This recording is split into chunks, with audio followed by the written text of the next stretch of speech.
Thank you, Judge. Thank you, Peanut Gallery, for being here. Thank you to our opponents, and thank you to my partner. I'm just going to jump right into this. The first thing I'm going to address is their contention that the net benefit should be the criteria for this round. They're saying that net benefits would be better. They give no reason why. We say that the democratic process is the better criteria to judge us by, because in 1954, the reason that this law was instituted was that they were worried that the religious organizations were having too much of a say in the electoral process. This is back in 1954, an entirely different era. Now, in the modern era, we are finding that there are a greater number of diverse churches. We're finding that racial equality is growing in America, and the specific demographics is changing. As a matter of fact, it's predicted in the next couple of decades that whites will no longer be a majority in the United States. So the issue that was the cause for this law passed in 1954 is no longer relevant to modern society. And because of that, we feel that since this is concerning, I'll take your point in a second, since this is concerning political candidates and the political process, that correspondingly it should be the democratic process that determines whether or not this law should still be upheld. Yes, I'll take your point. Can you elaborate on your criteria on how opposition will win and how government will win based on the increase in the democratic process? I'm still confused on that. You have to show that your argument increases the democratic process in some way. Whatever plan it is that you're arguing, that your plan increases the democratic process versus our plan increasing the democratic process. Is that clear? Yeah. Okay. Now let me move on to some of their points. They talk about going for the individuals, like the leaders of the church. There is a problem with this. The first is this isn't an actual argument concerning the resolution. The resolution states, the endorsement of political candidates by clergy in the United States should be allowed without loss of nonprofit status. This is a methodology for the way they want to carry out a plan, which is why when my opponent raised a point of information, this is counter plan, I was thinking the same exact thing. This sounds like something where they're saying that this is what they would do for some sort of plan, but it isn't an actual argument for losing nonprofit status. Going to the individuals to stop them isn't an argument, and not only does it not relate to the resolution, but furthermore, it doesn't even tie into the actual criteria for this round, which is the democratic process.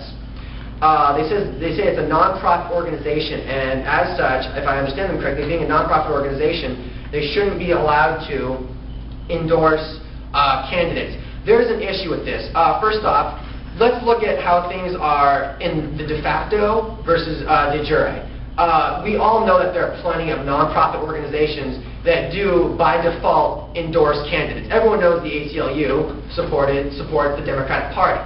They don't come out there and say, vote Democrat, but they don't need to. And it would be, I feel, and something as important as the democratic process, important as something as our democracy and the electoral process, to debate something abstract when we all know that nonprofit organizations either stand for a certain candidate or they don't. So I don't think that that argument holds water for that reason. And the second reason it doesn't hold water is that churches more and more are not, as they're labeled, the religious right.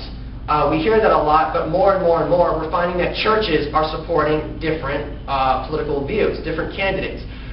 So like I said, that was the reason it was founded in 1954. That's no longer an issue. So the nonprofit argument doesn't hold water. It no longer is relevant, and it doesn't tie into the democratic process, which is what we're arguing for, the church supports.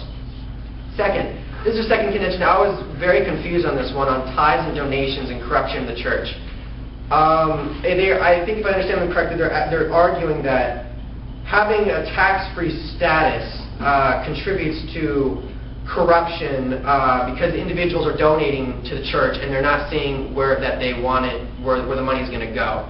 That's how I understand it. I found it a little bit confusing. First off, individuals donate to the church for religious reasons, and they're free to donate to any political candidate they want. Our opponents continually contend that by attending church where there's a single individual preaching from the pulpit his political beliefs, that somehow their views are being oppressed. This is absolutely absurd. We hear our views everywhere all the time. I mean, if our opponents want to argue that they can't respond to the individual on the pulpit, then television would be oppressive because you can't respond to O'Reilly, you can't respond to Dan Rathers. You just have to listen to them. I'll take your point in a second. And furthermore, how this relates to the democratic process eludes me because I don't see that it ties in at all. Yes, I'll take your point. Okay, so you're mentioning Bill O'Reilly and all these other people, that people listen to them anyways. Are they non-profit or are they profit? They are for profit, but they aren't in... Thank you. Oh, go ahead. No, you answered the question. Okay, but they aren't the reason that churches are given non-tax status is because of their relevance in society and, historically, the role that church has played as a fundamental tenet of our civilization. So that's why they've received that tax-exempt status. Whether or not they're endorsing political candidates is... They don't play a role in society? That's what you're saying? No, they do. They do play a role. They do play a role in society, and that's the historical reason behind that. I want to go on to some of the other points. The First Amendment. They say that it doesn't protect the churchgoers. It actually oppresses them because they are subject to the religious beliefs of the person at the pulpit.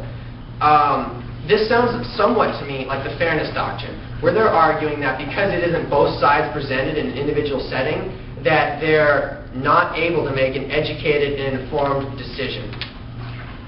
First off, this isn't true. The basic tenet of the First Amendment is that you can get ideas from anywhere you like. This isn't like the 16th century where the church says yay and everyone else goes yay. That's not how it works. We have the internet, we have the television, we have social organizations, we have debate, we have school. Just because your pastor says vote for Obama or vote for McCain or vote for whoever, that doesn't mean that your First Amendment rights are suddenly gone. That's absolutely absurd. And to argue otherwise would be to argue something, like I said, somewhat like the fairness doctrine, where you're arguing that there needs to be some sort of arbitrary standard to determine who can say what and where. And once you start instituting arbitrary standards like the fairness doctrine, you lose the First Amendment, because it becomes arbitrary. Who determines what's right? Who determines where you can and can't say things? That's a specific issue with this. Modernized churches, they touched on that. They say that it's not modernized, that it is modernized, but what we're saying is that the church, which is something that lots of people go to, can become a modernized forum to encourage a democratic process. Lots of people can go there, where people care about things like abortion and social welfare and what role the individuals play in society. These are all very important things in church, and if this can become a forum for these issues, it encourages the democratic process, which is the entire criteria for this debate. All of our arguments run through the democratic process. Our opponents' arguments do not, which is something you need to acknowledge when weighing out our arguments. And as a final issue that I want to bring up, the main flaw with their argument is that it's entirely arbitrary. Because if they're arguing that the First Amendment institutes our rights, then who determines what's right and what's wrong? Thank you.